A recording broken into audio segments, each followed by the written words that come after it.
प्रिय दर्शकों, आपको प्रभु यीशु के पवित्र और मधुर नाम में एक बार फिर से मैं आप सबका स्वागत करती हूँ।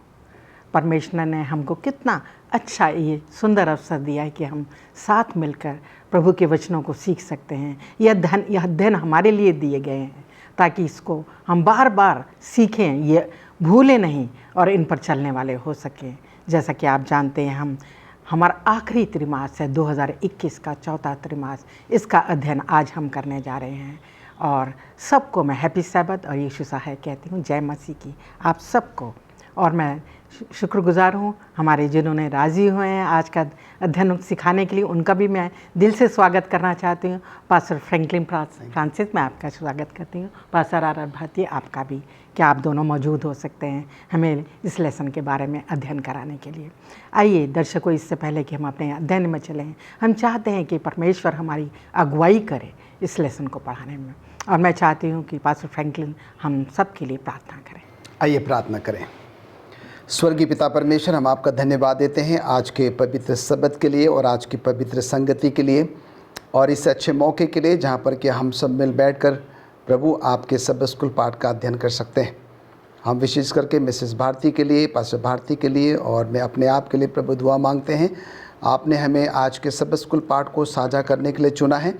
प्रभु हमें ज्ञान, बुद्धि और समझ दे कि जो कुछ भी हमने तैयारी करी है वो हमारी ओर से नहीं, पर पूरी तरीके से प्रभु आपके पवित्र शास्त्र की ओर से हो।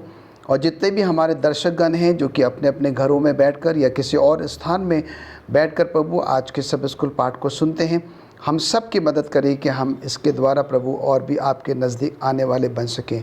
प्रभु हम आज के संपूर्ण सब स्कूल पाठ के अध्ययन को आपके हाथ में समर्पित करते हैं। हमारे पापों को, गुनाहों को प्रभु आप माफ़ करें। प्रभु यीशु मसीह के नाम से मांगते हैं, आमीन आमीन। प्रिय दर्शकों, हमारा जो ये आज 2021 का चौथा त्रिमास है और जैसा कि आप जानते हैं कि हमारा इस बार जो हमारा ये विचार विमर्श चल रहा है वो है व्यवस्था विवरण में वर्तमान सत्य। व्यवस्था की जो पुस्तक है उसको आज के सत्य में, आज के जीवन में हम किस तरह से समझें, यही हम लोग अध्ययन कर रहे हैं। और जो हमारा आज के पाठ 5 का अध्ययन हम करेंगे, उसका शीर्षक तेरे फाटकों में परदेसी। और अजीज़ों, जो आज का याद वचन है उसको भी हम ज़रूर पढ़ेंगे। आप भी अपनी बाइबल खोल सकते हैं। प्रभु आपको आशीष दे। जब हम इस पद को पढ़ते हैं, ये व्यवस्था विवरण की 10 अध्याय के 19 पद से लिया गया है और पवित्र पुस्तक में इस तरह लिखा है, इसलिए तुम भी परदेशियों से प्रेम भाव रखना, क्योंकि तुम भी मिस्र देश में परदेसी थे। प्रभु के ये वचन पढ़ने जाने पर आशीष हो। अजीज़ों, जैसा कि हम इस व्यवस्था विवरण के पाठ को हम सीख रहे हैं, बहुत सी बातें हैं जो हमारे लिए अत्यंत आवश्यक हैं। पिछले हफ्ते हमने सीखा कि परमेश्वर को प्रेम करना ज़रूरी है, और आज हम सीखेंगे कि जो हमारे साथ लोग हैं, जो हमारे बीच में लोग रहते हैं, उनसे भी हमें किस तरह से पेश आना चाहिए, किस तरह से हमारा व्यवहार हो। सिर्फ बातों में ही नहीं, परमेश्वर का वचन हमें बताता है कि जब हम उसको सीख रहे हैं तो वो हमारे व्यवहार में होना चाहिए। कि अपने पड़ोसी से भी, यीशु मसीह कहते हैं मरकुस की इंजील में कि तुम्हारा जो है, मरकुस 12:30 में, कि इसके साथ ही परमेश्वर से प्रेम करो और इसके साथ ये भी ज़रूरी है कि तुम जो है अपने पड़ोसी से प्रेम रखो। और अजीज़ों, हमारे पड़ोसी में हमारे जितने भी लोग हमारे संपर्क में आते हैं, उनसे हमें प्रेम रखना है, उनसे अच्छा व्यवहार रखना है। इन्हीं बातों को आज बहुत विस्तार से और बहुत नम्रता के हम सीखेंगे, नम्रता के साथ सीखेंगे, ताकि जो है ये हमारे जीवन का एक प्रमुख हिस्सा बन जाए, क्योंकि प्रभु को ये सब बातें पसंद हैं। आइए हमने अपने अध्ययन को शुरू करते हैं और हम रविवार के अध्ययन में चलते हैं। पास्टर भारती से मैं चाहूँगी इस पर हमारा जो प्रश्न है इस पर वो रोशनी डालेंगे। रविवार का शीर्षक है अपने दिलों का खतना करें, और मैं पास्टर भारती से चाहती हूँ कि इसका क्या मतलब है कि अपने दिलों का हम खतना करें, इसका क्या अर्थ है, आप समझाइए। कि आज के संदर्भ में हम इस व्यवस्था विवरण की किताब को सीखने के लिए जा रहे हैं कि व्यवस्था विवरण की किताब हमें आज के वर्तमान समय में वर्तमान सच्चाई जो है वो हमारे सामने क्या पेश करती है। और आज जो यहाँ पर सवाल किया गया है कि दिलों का खतना जो है उससे क्या मतलब है, इसके ऊपर परमेश्वर का वचन जो है वो क्या बताता है, इसके बारे में भी हम सीखेंगे। और इसके लिए एक आयत में पढ़ूंगा, व्यवस्था विवरण की किताब उसका 10 अध्याय और इसकी 16 आयत में लिखा है, इसलिए अपने अपने हृदय का खतना करो और आगे को हठीले ना रहो।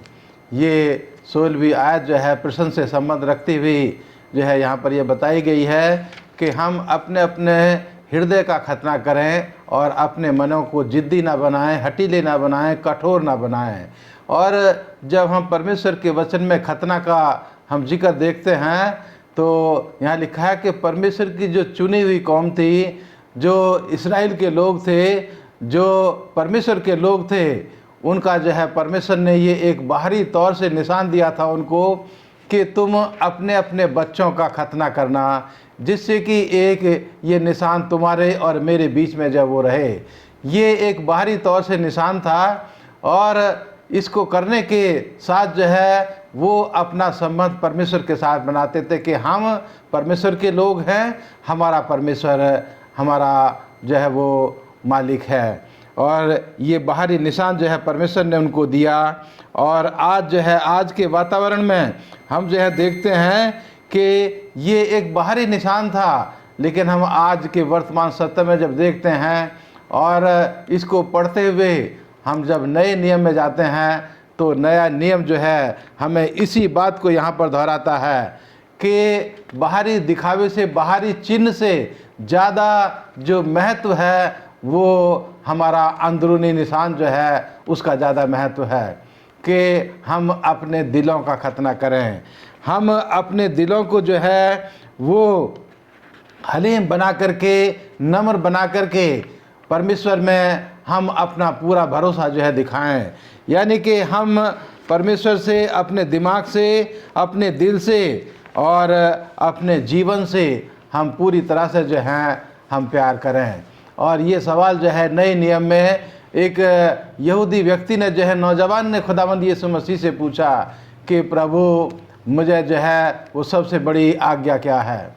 और वहाँ जो है खुदावंद यीशु मसीह उनको यही बताते हैं कि तुम अपने दिल से, दिमाग से और अपने पूरे जीवन से जो है खुदावंद यीशु मसीह को प्यार करो, परमेश्वर को प्यार करो। और हम जो है पूरे निष्ठा के साथ, पूरे स्वभाव के साथ, पूरे जो है दिल के साथ हम परमेश्वर की जो है वो सेवा करें। और परमेश्वर की सेवा करने का मतलब है हम उसके लोगों की सेवा करें। ये आज जो है वो हमें दिखाया गया है कि हम अपने दिलों को लेकर के परमेश्वर के पास आएँ और परमेश्वर ही हमारे दिलों को धो करके, पाक और साफ़ करके अपनी महिमा के लिए हमें इस्तेमाल करे। और यही असली और सच्चा मतलब है कि हम अपना दिलों का जो है वो खतना प्रभु यीशु मसीह के द्वारा हमारा जो है वो होना चाहिए। शुक्रगुजार हूँ पास्टर भारती आपका, आपने हमें अच्छे से समझाया कि दिल के खतने का क्या अर्थ है।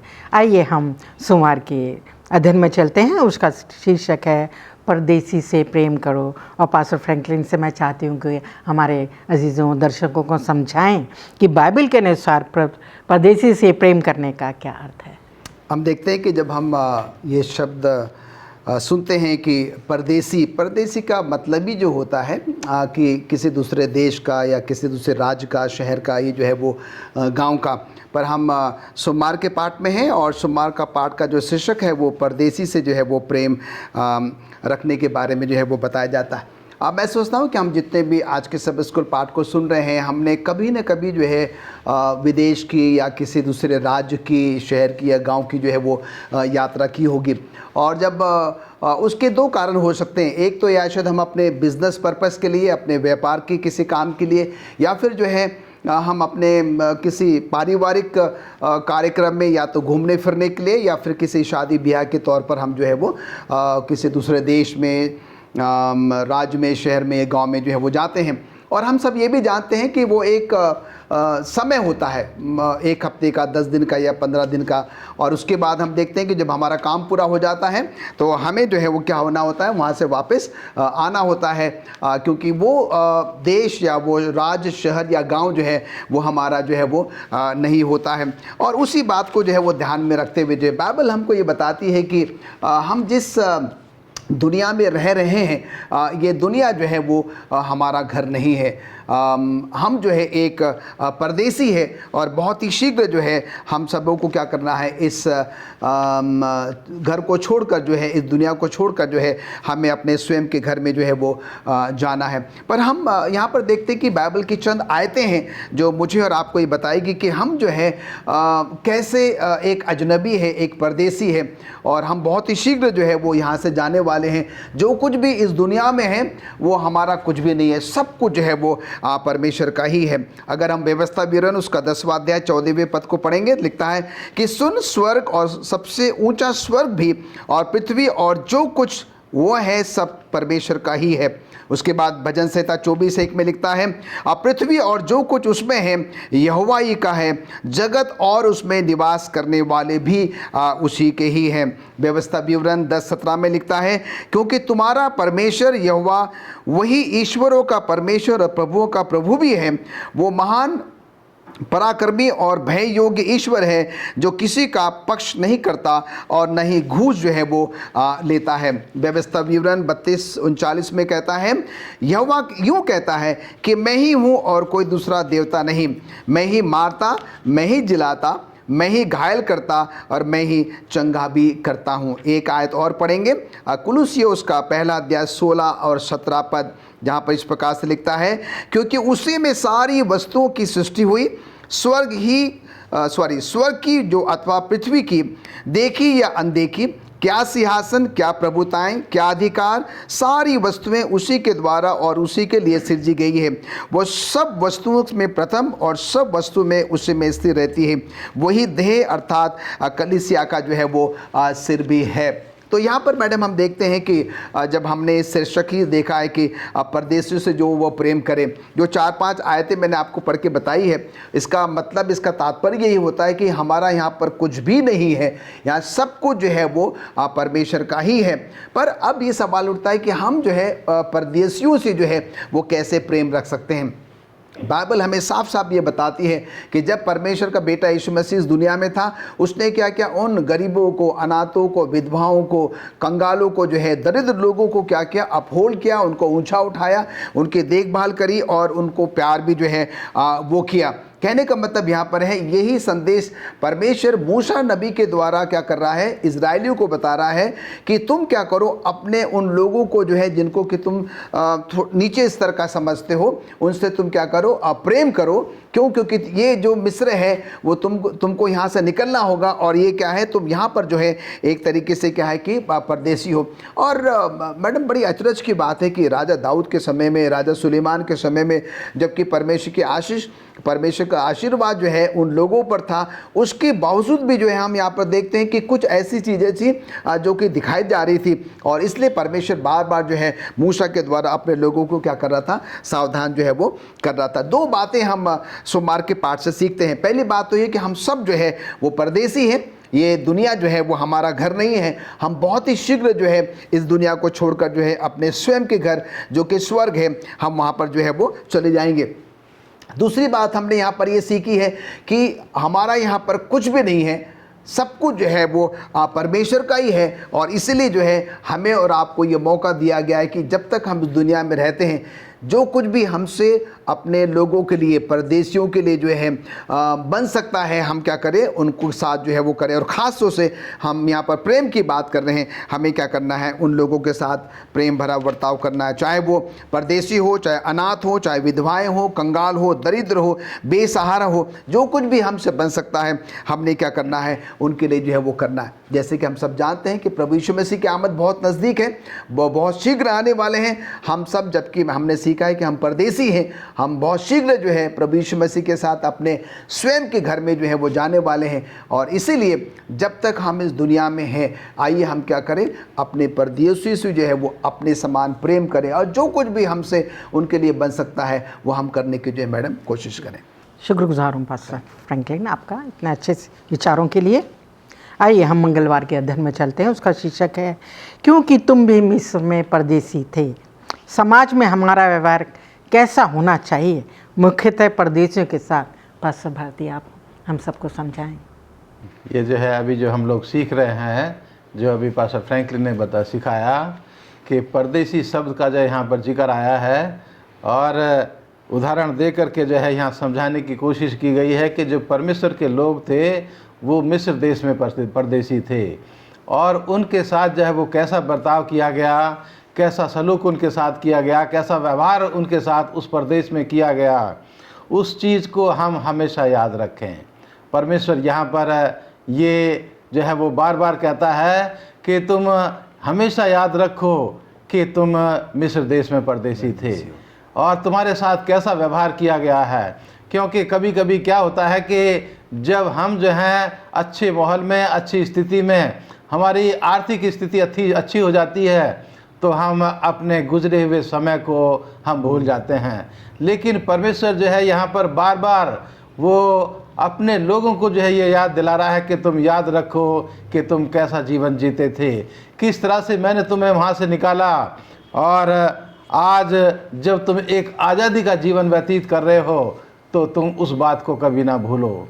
यहाँ मत्ती की किताब उसके 7वें अध्याय की 12 आयत जो है यहाँ मैं पढ़ना चाह रहा हूँ, जिसको व्यवस्था विवरण की किताब उसके 10 अध्याय की 19 में भी जिक्र किया गया है।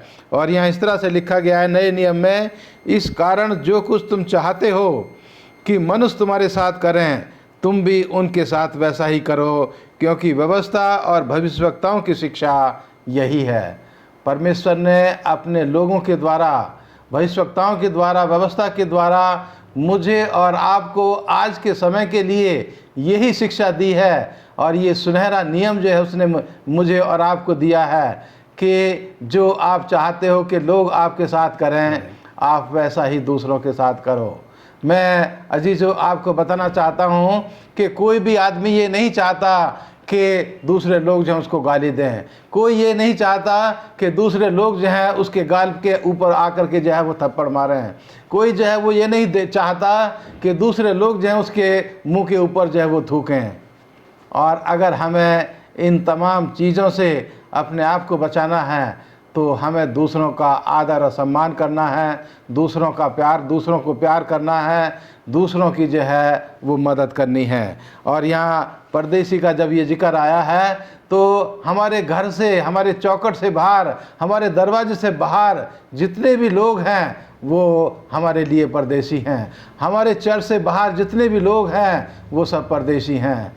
और हमें अपने समाज में रहते हुए हमें कैसा व्यवहार करना है, हमें समाज के, अपने समाज से बाहर निकल करके हमें कैसा व्यवहार करना है, इसकी शिक्षा परमेश्वर जो है अपने वचन में यहाँ बार बार जो है वो मुझे और आपको देना चाहता है। और यहाँ सिखाना चाहता है कि समाज में जो लोग जो हैं हाशिए पर हैं, जो लोग जो हैं वो गरीब तबके के हैं, जो लोग जो हैं जिनकी आर्थिक स्थिति अच्छी नहीं है, या जो लोग आपके अधीन होकर के काम करते हैं, आपको उनके साथ कैसा व्यवहार करना है।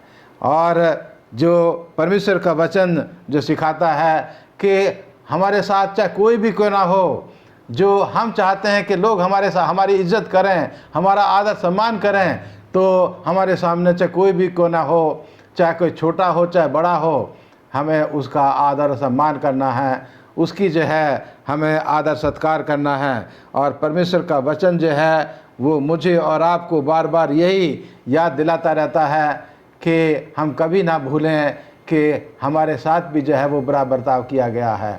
हम उसको हमेशा याद रखें और उसको याद करते हुए हम उसको अपने जीवन में ना दोहराएं। हम दूसरों के साथ वो ना करें जो हमारे साथ किया गया था, बल्कि आज परमेश्वर मुझे और आपको प्यार करता है, और उस प्यार को हम जो हैं लोगों के साथ बांटें।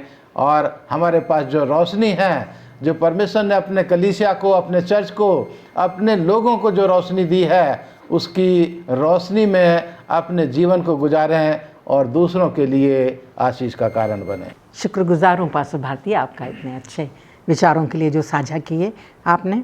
आइए हम अपने बुधवार के अध्ययन में चलते हैं और उसका शीर्षक है धार्मिकता से न्याय करो। और मैं चाहती हूँ कि पास्टर फ्रैंकलिन इस बात पर रोशनी डालें कि धार्मिकता से न्याय करने से हम क्या समझे, आप हमें बताएं। ये जो वाक्य है यही हमें जो है वो बताता है, समझाता है कि धार्मिकता से न्याय करो। धार्मिकता को अगर हम उसको परिभाषित करें तो सिद्ध या सही, हमें जो है अगर हमें ऐसा मौका मिलता है कि हम किसी का न्याय करें, हालांकि हम लोग इस लायक तो जो है वो नहीं है, फिर भी जो है इसके बारे में हम थोड़ा सा आगे को जो है वो सीखेंगे। कहने का मतलब यहाँ पर यह है कि अगर हम न्याय करते हैं तो हमें क्या करना है, धार्मिकता के साथ करना है, सही तौर तरीके से जो है वो करना है। अगर हम पृथ्वी के इतिहास में जाएं तो हम देखते हैं कि परमेश्वर ने जब इस दुनिया को बनाया सब कुछ बहुत बहुत अच्छा था। और हम यहाँ पर देखते हैं कि परमेश्वर ने जो है जब मनुष्य को बनाया तो मनुष्य को परमेश्वर ने अपने स्वरूप में, अपनी समानता में बनाया, जिसका वर्णन हम उत्पत्ति 1:27 में जो है वो पाते हैं। पर हम यहाँ पर ये भी देखते हैं कि पाप जगत में आया और पाप के कारण जो है सब कुछ विकृत हो गया, सब कुछ खराब हो गया, सब कुछ जो है वो तहस नहस जो है वो हो गया। और हम यहाँ पर देखते हैं कि तब प्रभु यीशु मसीह को जो है वो हमारे और आपके लिए क्या करना पड़ा, अपने आप को जो है वो बलिदान करना पड़ा। परमेश्वर ने अपना सब कुछ निछावर कर दिया, परमेश्वर ने अपना सब कुछ जो है वो हमारे और आपके लिए जो है वो त्याग दिया। अब सवाल ये उठता है कि उसके बदले में जो है हमने और आपने प्रभु परमेश्वर को जो है वो क्या दिया।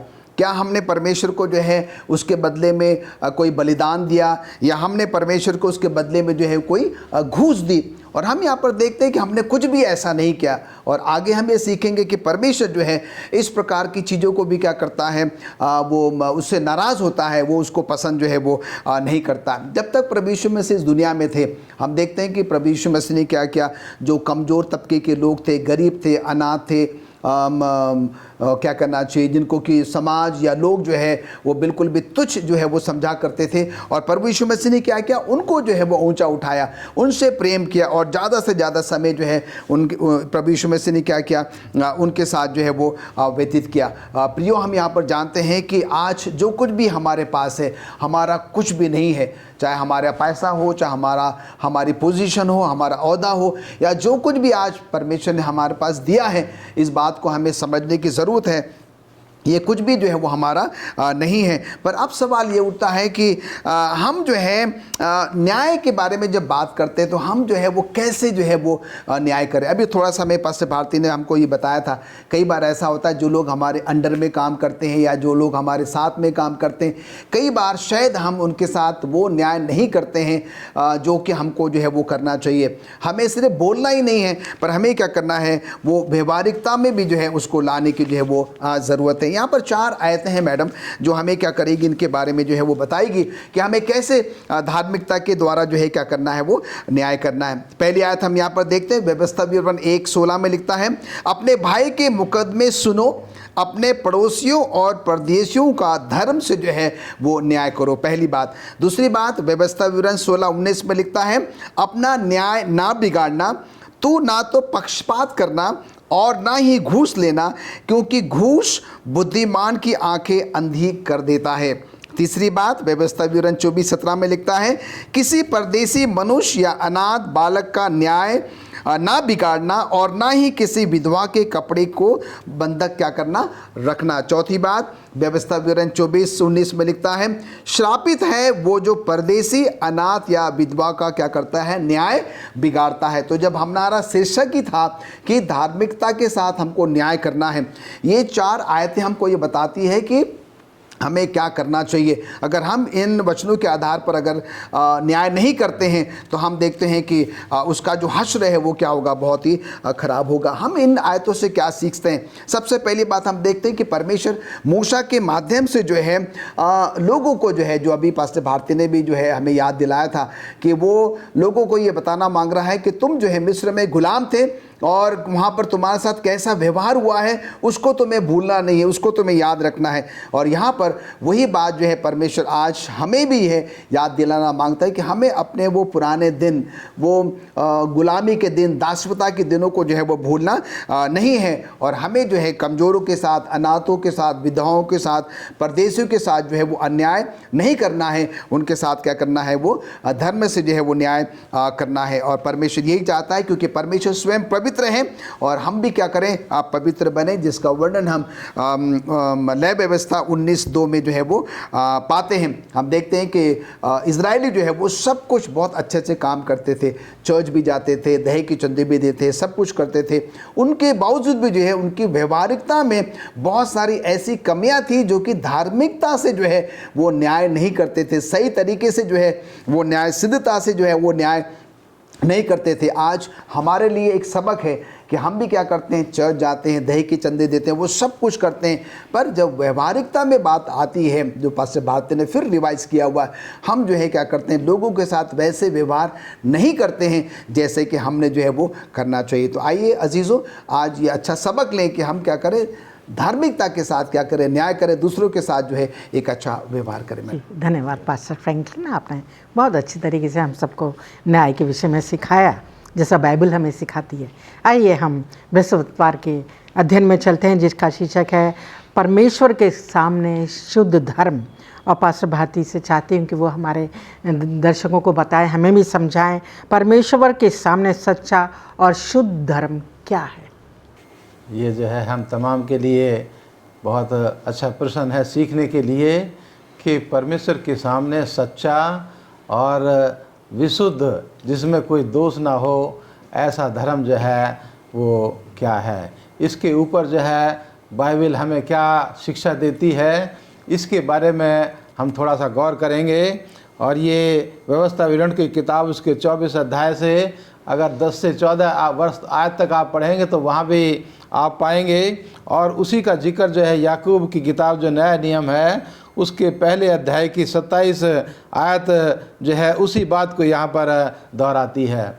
और यहाँ लिखा है, हमारे परमेश्वर और पिता के निकट शुद्ध और निर्मल भक्ति यह है कि अनाथों और विधवाओं के कलेश में उसकी सुधि लें और अपने आप को संसार से निष्कलंक रखें।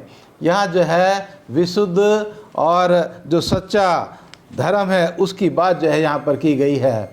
और परमेश्वर वचन जो है, परमेश्वर का वचन है, ये नहीं कि नए नियम में ही, और ये भी नहीं केवल पुराने नियम में इस बात का जिक्र करता है, बल्कि पूरी बाइबल जो है इस बात के ऊपर अपनी किताबों में बार बार इस चीज़ को जो है वो अपने लोगों को सिखाती रही है कि परमेश्वर के सामने सच्चा और विशुद्ध धर्म जो है वो यही है कि हम दूसरों के साथ अच्छा व्यवहार रखें, दूसरों के साथ अच्छा व्यवहार रखें। और दूसरी चीज़ जो है जो यहाँ पर बताई गई है कि हम दूसरों के साथ जो है अच्छा संबंध रखते हुए हम उनको कभी भी अपने स्वार्थ के लिए उनके जीवन को या उनकी धन संपत्ति को या उनके जो हैं जो जानवर हैं उनको कभी भी अपने स्वार्थ के लिए हम इस्तेमाल ना करें, बल्कि उल्टे जो है हम जो यहाँ पर लिखा है जो अनाथ हैं, जो विधवा हैं, जो गरीब लोग हैं, हम उनकी जो है मदद करें। उनको जो है हम जो है जो एक हमारे मौलिक अधिकारों का जिक्र किया गया है परमेश्वर के वचन में, और हमारा हिंदुस्तान जो उसके संविधान में भी मौलिक अधिकार जो हैं वो हर एक इंसान के बराबर हैं। और परमेश्वर जो है वो अपने तमाम लोगों से वो समान प्रेम कर रखता है। ये नहीं कि वो परमेश्वर जो है वो इस्राएली लोगों से या मसीह लोगों से कोई ख़ास अलग प्यार करता है या जो अन्य जाति के लोग हैं उनसे कोई अलग प्यार करता है, परमेश्वर का प्रेम जो है वो पक्षपातपूर्ण नहीं है।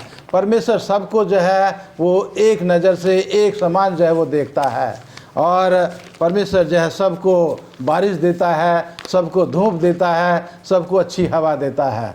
परमेश्वर जो है, जो मौलिक अधिकारों की बात आती है तो परमेश्वर किसी के साथ पक्षपात नहीं करता, और परमेश्वर अपने लोगों से भी यही उम्मीद करता है कि तुम भी जो रोशनी तुम्हारे पास है उस वचन को लेकर के, उस रोशनी को लेकर के जब तुम जाते हो तो लोगों के बीच में कभी पक्षपात नहीं करना कि ये जो छोटे लोग हैं, निम्न जाति के लोग हैं, या आर्थिक दृष्टि से पिछड़े हुए लोग हैं, हमें इनके बीच में परमेश्वर की रोशनी को हमें नहीं बांटना है। बल्कि परमेश्वर ने दुनिया के तमाम लोगों को जो है वो दावत दी है। अपने लोगों को जो है परमेश्वर ने ये हिदायत दी है कि हम हर एक जाति, हर एक कौम, हर एक भाषा के लोगों के बीच में जाएं और परमेश्वर के इस सच्चे धर्म की रोशनी को तमाम लोगों के साथ बाँटें हैं। अजीज़ों, हम जो हैं, हम अपने व्यवहार के द्वारा हम लोगों का जो है दिल जीतने की कोशिश करें, और जो भी हमारे संपर्क में आता है हम उसका आदर भाव करें, उसकी जो है जो मदद कर सकते हैं हम वो जो है मदद करने की कोशिश करें। परमेश्वर का वचन मुझे और आपको सच्चे धर्म के बारे में यही बताता है कि हम जो कुछ भी अपने जीवन के द्वारा दूसरों के लिए कर सकते हैं उसको करने की हमें जो है ज़रूरत है। और इसलिए सेवंथ डे एडवेंटिस्ट चर्च को जो है थोड़ा सा ये चर्च ये नाम दिया गया है कि सेवंथ डे एडवेंटिस्ट चर्च जो है वो केयरिंग चर्च है, दूसरों की देखभाल करने वाला चर्च है। इस विचार के ऊपर हमें और मजबूत होने की ज़रूरत है, इस विचार के ऊपर हमें और आगे बढ़ने की ज़रूरत है। सेवंथ डे एडवेंटिस्ट चर्च के तमाम लोगों को इसको जो है और समझने की ज़रूरत है कि जो देखभाल करने वाला चर्च है, जो सच्चा धर्म है, जो विशुद्ध धर्म है, वो जो है लोगों को यही सिखाता है कि हम लोगों की मदद करें बिना किसी भेदभाव के, और उनको जो है आदर और सम्मान करें, और परमेश्वर का वचन बिना किसी भेदभाव के हम लोगों के साथ बांटते हुए चलें। शुक्रगुजार हूँ पास्टर भाती आपका सच्ची भक्ति के बारे में। जैसा आपने बताया कि परमेश्वर के सामने सच्ची भक्ति यही है कि हम प्यार करें। आइए हम शुक्रवार के अध्ययन में चलते हैं, और पास्टर फ्रैंकलिन से चाहती हूँ कि वो इस बात के विषय में अपनी विचार रखें कि यहोवा अपनी प्रजा के विरुद्ध और हाकिमों के साथ क्या विवाद करता है। हम यहाँ पर देखते हैं कि परमेश्वर जो है आदि के दिनों में प्राचीन इजरायलियों के साथ जो है अपने नबियों के द्वारा क्या कर रहा था कि बार बार उनको सिखाने की, समझाने की जो है वो कोशिश कर रहा था कि वो क्या करें, परमेश्वर का भय माने, परमेश्वर की उन सारी आज्ञाओं का जो है वो पालन करें। और परमेश्वर अपने भविष्यवक्ताओं के द्वारा उनको ये भी बताना चाहता था कि अगर वो ऐसा नहीं करेंगे तो उसका जो प्रतिफल जो है, उसका जो अंजाम या उसका हश्र जो है वो क्या होगा। मैडम, दो ऐसी आयतें हैं जो हमें और ये बताएगी जो प्रश्न अभी जो आपने मुझसे पूछा है कि कैसे जो है उन विधवाओं के साथ, उन हाकिमों के साथ परमेश्वर किस बात को लेकर जो है वो वार्तालाप कर रहा है, किस बात को लेकर जो है उनके बीच में एक ऐसा विवाद छिड़ा हुआ है। और हम यहाँ पर देखते हैं कि बार बार परमेश्वर जो है अपने इन लोगों को जो है, जो कि अपने आप को चुनिंदा लोग कहते हैं, अगवे कहते हैं, लीडर्स कहते हैं, और हम यहाँ पर देखते हैं कि परमेश्वर जो है उनकी गलतियों को, उनकी कमियों को जो है वो क्या कर रहा है, बताने की कोशिश कर रहा है, उनको समझाने की कोशिश कर रहा है कि वो क्या करें, अपने अंदर में से उन तमाम कमी कमजोरी को जो है क्या करें, वो निकाले। अब मैडम, हम आपके उस प्रश्न के जवाब में आते हैं जो कि ये दो आयतें बाइबल की हैं जो क्या करेंगे, हमें उस बात को समझने में और उस सवाल का जवाब देने में जो है वो मदद करेगी। पहली आयत जो है वो आमोस 5 उसका 11 और 12 पद हम जो है वो पढ़ेंगे। आमोस उसका 5वां अध्याय 11 और 12 पद, जहाँ पर लिखता है, तुम जो कंगालों को लताड़ा करते और भेंट कहकर उनसे अन्न कर लेते हो, इसलिए जो घर तुमने गड़े हुए पत्थरों से बनाए हैं उनमें रहने ना पाओगे, और जो मन भावनी दाख की बारियां तुमने लगाई हैं और उनका दाख मधु ना पीने पाओगे, क्योंकि मैं जानता हूं कि तुम्हारा पाप भारी है। तुम धर्मी को सताते हो और घूस लेते हो और दरिद्रों का न्याय बिगाड़ते हो। तो मैडम ये वे लोग हैं जो कि हमारे ही मध्य के लोग हैं, जो कि एल्डर्स हैं, पास्टर्स हैं, अच्छे अच्छे पोजीशन में हैं। और हम यहाँ पर देखते हैं कि उनके साथ परमेश्वर क्या कर रहा है, उनको ये बता रहा है कि तुम क्या है कि ये काम जो है वो करते हो, और इसलिए क्या है कि तुम्हें जो है इनसे अपने आप को क्या करना है, निकालना होगा। इनसे तुम्हें क्या करना होगा, अपने आप को बिल्कुल भी दूर जो है वो करना होगा। दूसरी आयत हम यहाँ पर देखते हैं, यशायाह उसका 3 अध्याय उसके 14वें पद में लिखता है, मैं यहोवा अपनी प्रजा की जो वृद्ध और हाकिमों है, जिसके साथ वो वाद विवाद कर रहा है, उनसे जो है जो बात कर रहा है वो उसके बारे में यहाँ लिखता है, तुम ही ने बारी की डाक खा ली है और दीन लोगों का धन लूट कर तुमने अपने घरों में रखा है। तो हम यहाँ पर देखते हैं कि मैडम ये 2 आयतें जो हैं हमें ये बताती हैं कि कैसे जो है उस समय में बड़े बड़े जो लोग थे, जो एल्डर्स थे, हाकिम लोग थे, उन्होंने क्या किया, अपने लोगों के साथ कैसे व्यवहार किया, और जो उन गरीब अनाथों का, बेवाओं का जो है जो हिस्सा था उसको नहीं दिया, उनसे जो है गलत तरीके से लूटा, और ये कहकर कि ये क्या है, एक तरीके का दान है, तो और तुम क्या करो, हमें दो। और यहाँ पर परमेश्वर ने साफ साफ लिखा है कि अगर हमने ऐसा किया, उन लोगों ने वैसा किया, तो उनका हश्र क्या हुआ। आज भी अगर हम ऐसा करते हैं तो हमारा जो है वो हश्र जो है वो क्या होगा। अजीज़ों, आज हम यहाँ से एक बात ये सीख सकते हैं, और वो ये है कि जब तक हम इस दुनिया में रहेंगे, आइए हम कुछ भी ऐसा गलत काम ना करें। कोई भी, चाहे वो धन हो, चाहे वो घर हो, या कोई भी ऐसी वस्तु हो, हम गलत तरीके से उसको जो है वो अर्जित ना करें। क्योंकि अभी मैंने आपको पढ़ के बताया है, अगर हम ऐसा करते हैं गलत तरीके से, अगर हम धन इकट्ठा करते हैं, गलत तरीके से हम घर बनाते हैं, या गलत तरीके से हम कुछ भी करते हैं, तो वो सब कुछ क्या होगा, वो श्रापित जो है वो गिना जाएगा। और बड़े दुख की भी बात है, कई हमारे ऐसे मसीह भाई और बहन हैं जो क्या करते हैं, अगर किसी की मदद कर दी है पैसों से, तो उसका क्या करते हैं मैडम, वो ब्याज भी लेते हैं। और बाइबल में साफ साफ लिखा हुआ है कि ब्याज लेना जो है बिल्कुल भी क्या है, वो सही नहीं है, वो जो है वो श्रापित है। और इसीलिए जो है हम सबों को इस बात का ध्यान रखना है कि ये दुनिया जो है वो हमारा घर नहीं है, हम एक परदेसी हैं, और हम जो है यहाँ खाली हाथ आए थे, और हम खाली हाथ जो है वो चले जाएंगे। अलेक्जेंडर द ग्रेट जो है, जब वो मरा, तो हम यहाँ पर देखते कि उसने पहले ही कहा था कि जब मैं मर जाऊंगा तो मेरे हाथ क्या करना, बाहर रखना। और उसका तात्पर्य ये होता है कि वो लोगों को बताना चाहता था कि मैं तो बहुत बड़ा तो बन चुका था, पर जब मैं इस दुनिया में आया था तो मैं खाली हाथ आया था, और जब मैं इस दुनिया को छोड़कर जा रहा हूँ तो मैं खाली हाथ ही जो है वो जा रहा हूँ। कहने का तात्पर्य यहाँ पर यह है कि आइए हम और आप क्या करें, एक दूसरे के साथ प्रेम पूर्वक जो है वो व्यवहार है, कोई ऐसा गलत काम ना करे, जो उनका हक है हम उनको दें, जिससे कि परमेश्वर क्या करें, हमको बहुत ऐसे आशीष और बरकत दे। शुक्रगुजार हूँ पास्टर फ्रैंकलिन, आपका बहुत अच्छा, आपने शुक्रगुजार देना चाहती हूँ पास्टर आर भारती का भी और आपका भी, कि आप लोगों ने इतने अच्छे अपने विचारों को हमारे साथ, हमारे दर्शकों के साथ साझा किया। और अजीज़ों, ये बिल्कुल बात जैसा कि अभी हमने सीखा कि सारी दुनिया परमेश्वर की है, ये सृष्टि, और हम सब जो इस दुनिया में रहते हैं सब परमेश्वर के हैं, सबको परमेश्वर ने बनाया है, और परमेश्वर सबसे प्रेम करता है, और वो ये चाहता है कि हम सबसे प्रेम करें। अगर हम यूहन्ना की, मैं रोशनी डालना मतलब बोलना चाहूँगी, इस पद को ज़रूर पढ़ना चाहूँगी।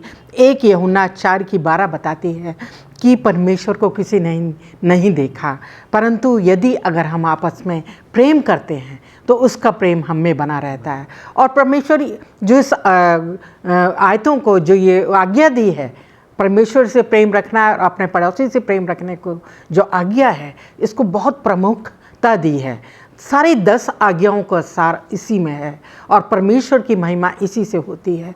परमेश्वर का चरित्र यही है अजीज़ों, और वो ये चाहता है कि हम जो लोग परमेश्वर को मानने वाले हैं, हमारी सारी सच्ची भक्ति इसी में है कि हम सबसे, चाहे वो कितने भी गरीब, अनाथ, विधवा, कैसी भी स्थिति में, हालत में हो अजीज़ों, हम लोग कई बारी नज़रअंदाज कर देते हैं, हम स्वार्थी हो जाते हैं। हमें ज़रूरत है परमेश्वर की इन बातों को अपने ध्यान में रखने का और उनको अनुसरण करने का। सच्चा प्रेम और सच्ची भक्ति, और इसी से द्वारा ये समझा जाएगा कि हम परमेश्वर से प्रेम करते हैं और परमेश्वर हम में है।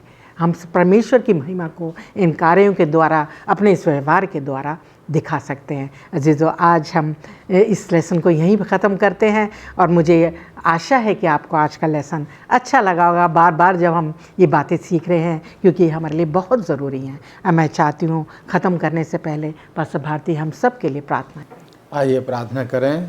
ज़मीन और आसमान के बनाने वाले परमपिता परमेश्वर, हमारे सृष्टिकर्ता, हमारे मालिक, हम तेरे पास आते हैं, तेरा धन्यवाद देते हैं परमेश्वर तेरी सच्ची शिक्षा के लिए जो अपने पवित्र वचन के द्वारा परमेश्वर तूने हम तमाम को दी है, कि हम तेरी सच्ची शिक्षा को दुनिया के दूसरे अन्य जाति के लोगों में भी परमेश्वर, हाँ, अन्य भाषा बोलने वाले लोगों के बीच में, अन्य विश्वास के लोगों के बीच में परमेश्वर के द्वारा परमेश्वर तुझसे विनती करते हैं कि तू हम में से हर एक को शक्ति और सामर्थ्य दे, बल और बुद्धि तेरी तरफ से मिले, कि परमेश्वर हम तेरी ताकत से हम दूसरों को प्यार कर सकें और तुझे परमेश्वर दिखा सकें।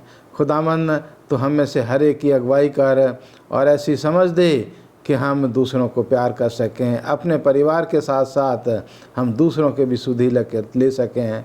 तो हमें इस लायक बना, हम तमाम की अगुवाई कर, मसीह यीशु के नाम में मांगते हैं, आमीन।